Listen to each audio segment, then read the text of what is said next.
As of May 21, kagahapon sa 4 sa hapon, dili sa tuang Pilipinas, aduna na kitay 13,434 confirmed cases.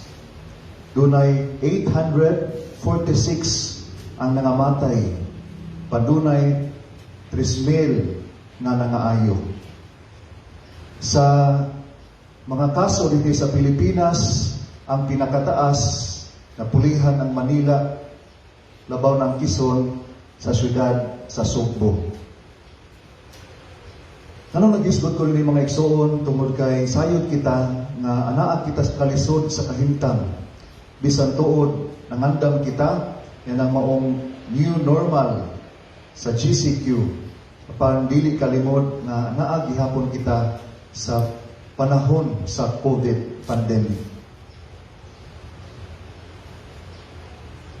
Ang atong ebanghelyo karon mga igsuon, haom kaayo sa nangitabo sa atoang kalibutan karon.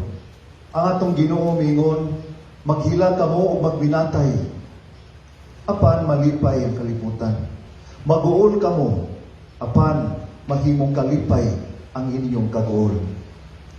Dili kini masabtan ang isulti sa atong Ginoo, ngano nga ang kaguol, ngano nga ang paghilak mahimong kalipay sa kalibutan. Karong adlaw atong sa nagisaulo ang kapistahan ni Santa Rita de Casia. Gingon nga siya patron sa mga imposibleng butang o sa mga imposibleng nga kaso. Ngano man nga nahimo man siyang patron sa mga imposible nga mga kaso sa kinabuhi. Kini Santa Rita, naminyo siya sa dili niya kagustuhan, tungod kay bisan sa bata pa siya, buot na siya magmatri. Apan, misugot siya sa kagustuhan sa ginikanan nga maminyo siya, o naminyo siya. Ang iyahang bana, dili kayo nindot, maayo o pamatasan, patungod sa mga birtud sa kamampuon ni Santa Rita, na usab ang iyang bana. Sa ngadto-ngadto, nahimong buutan, maayo, nga bana, nahimong maayo nga mahan, o nahimong usab nga maampuon. Apan wala nagdugay, sa gikan sa kabahuan, ang iyang bana sa pagpauli sa ilaha, gipatay. Tungod nini, ang duha ka anak ni Rita, buot manimaus. Ug si Rita sayod nga ang pagpanimaus, dili gayud iyaha sa Dios. Mao nga nag-ampo siya sa Ginoo. Bahalag unsay mahitabo siyang mga anak, bisan pa man sa kasakit, o bisan pa man ang kamatayon siyang mga anak, dili lang manimalos, dili lang buhat o sala. Ingon ana nga panguna-una ang Santa Rita, bahalag masakit, bahalag mamatay, basta dili lang makasala. Pagkasantos niya ang pangnantaw mga igsuon. Makinamdum sa ko sa motto sa kinabuhi ni Santo Domingo Sabio, death rather than sin. Ug tinuod ang giampo ni Santa Rita nga dili makasala ang iyang anak sa pagpanimalos sa gidangatan sa ilang amahan. Dili to bunga ang kasakit, dili to bunga sa tubag sa mga pag-ampo ni Santa Rita, naabot gayon ang panahon na nangasakit ang iyang anak ug namatay. Gitunglo ba ni Santa Rita ang iyang mga anak? Wala. Pagsayod sa Santa Rita nga ang kasakit, ang kamatayon, kabahin gayon sa kinabuhi. Sa pagkawala sa iyang mga anak, giingon nga si Santa Rita, nawad-an og bana, nawad-an pag-anak, nahimo na siya na lang usa sa kinabuhi. Kung kita naginusara sa karong panahon, wag kita kalaglaan, kita kalakaw-lakaw, labaw na to si Santa Rita siyang kinabuhi nitong panahon na. Panwala siya mag-inusara. Ihalad niya ang kinabuhi, sama nga yung ipangandoy sa bata pa siya, na mosulod sa pagkamadri. Gingon nga hapit siya mabuang, Gingon nga hapit siya maglibod suroy, asa siya paingon. Panang Ginoo naguban kaniya. Unsa may patron sa mga imposibleng butang, sa mga imposible nga kaso ni Santa Rita. Gingon nga kung doon na kay dakong problema, doon na kay dakong sakit, doon na kay lisod, nga gibitbit, nga gibati, gihambin karon, pag-ampo ni Santa Rita. Kung mag-ampo kita ni Santa Rita, mawala na ba ng imong sakit ng cancer? Kung mag-ampo ta ni Santa Rita, mabalik na ba na kanang imong dako nga giutang? Kung mag-ampo ta ni Santa Rita, diha-diha, madugog ba dayon ang imong giampo sa Dios? Mao ba na ang buot ipasabot sa imposible na kaso, sa imposible nga butang? Mga igsuon, ang imposible mao nga diha sa imong tauhan kalibutanong panglantaw, na usab ang imuhang panglantaw, uban na ang Diyos ng panglantaw, uban na ang Diyos ng pangunahuna, uban na ang Diyos ng pagbati. Bisa naakas kasakit, bisa naas kalisod ang kinabuhi ni Santa Rita, wala siya mawad-i sa paglaom.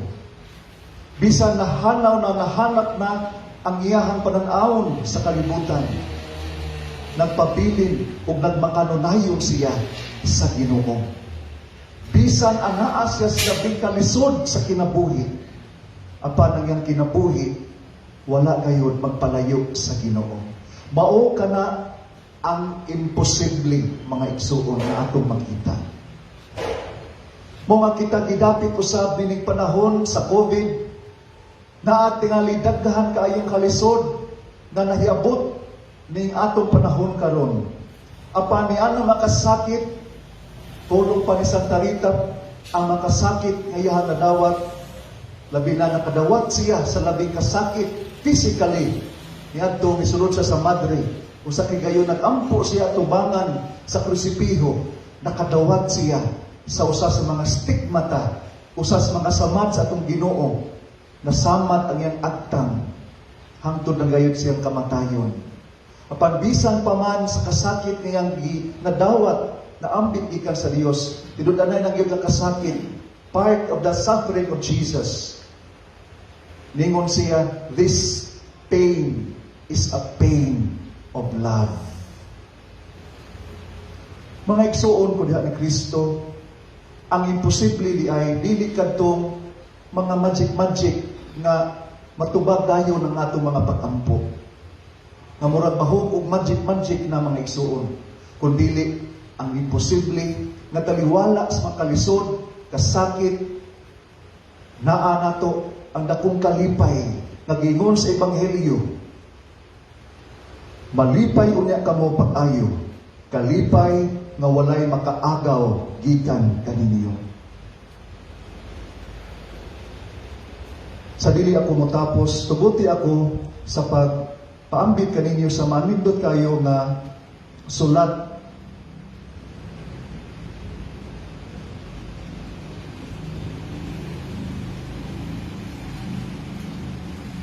gikan sa usa ka pari nga Franciscano, si Father Richard Hendrick. Meaning, manindot nga milagro. Bisan imposible apan atong nakita nga buhi ang presensya sa Dios nining panahon sa COVID pandemic. Niingon siya, yes, there is panic buying. Yes, there is sickness. Yes, there is even death. But they say that in Wuhan, after so many years of noise, you can hear the birds again. They say that after just a few weeks of quiet, the sky is no longer thick with fumes, but blue and gray in color clear. They say that in the streets of Assisi, people are singing to each other across the empty squares, keeping their windows open so that those who are alone may hear the sounds of family around them. They say that a hotel in the west of Ireland is offering free meals and delivery to the housebound. Today, a young woman I know is busy spreading flyers with her number through the neighborhood so that the elders may have someone to call on. Today, churches, synagogues, mosques, and temples are preparing to welcome, to shelter the homeless, the sick, and the weary. All over the world, people are slowing down and reflecting. All over the world, people are looking at their neighbors in a new way. All over the world, people are waking up to a new reality, to how big we really are, to how little control we really have, to what really matters, to love. So we pray and we remember that yes, there is fear, but there does not have to be hate. Yes, there is isolation, but there does not have to be loneliness. Yes, there is panic buying, but there does not have to be meanness. Yes, there is sickness, but there does not have to be disease of the soul. Yes, there is even death, but there can always be the birth of love. Wait to the choices you make as to how to live now. Today, breathe. Listen behind the factory noises of your panic. The birds are singing again, the sky is clearing, spring is coming, and we are always encompassed by love. Open the windows of your soul, and though you may not be able to touch across the empty square, sing